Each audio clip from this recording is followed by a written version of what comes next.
ง่ายครับบ้านน้องหอยชาวบ้านน้องหอย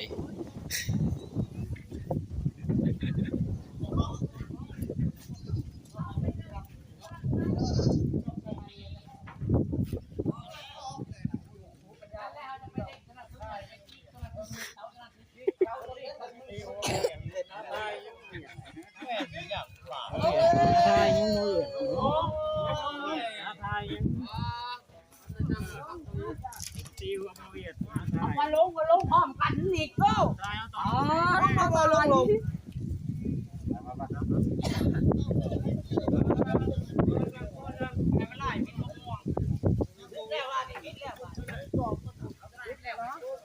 มันเวทเลยนะ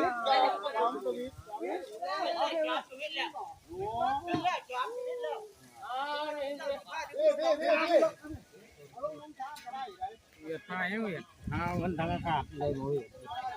เวียดจะเอาเงินทางอากาศเลยโว้ยกล้าเขาไม่ก่อน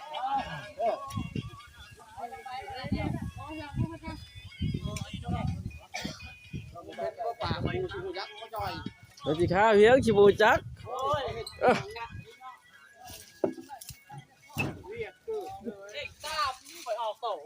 แล้วก็จวด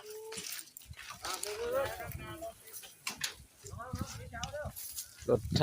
4 คันเนาะธรรมดาอาจารย์เลย อันนี้ในบ้านอันนี้ในบ้านน้องหอยในบ้านน้ำนาฟ้าทางเนาะ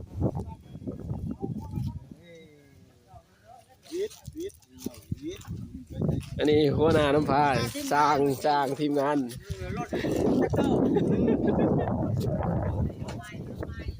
อันนี้สร้างมือหนึ่งนี่อันนี้นะ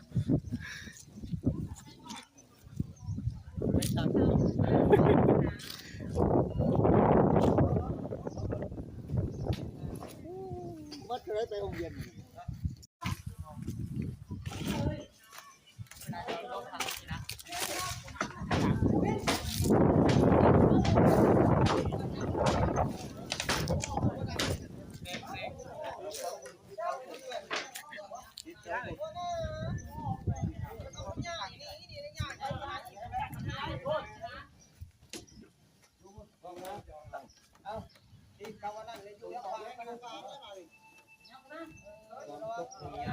กำลังใช้ทะเลาะเนาะตอนนี้แป้งทะเลาะ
ยับเอาเจ้าครับ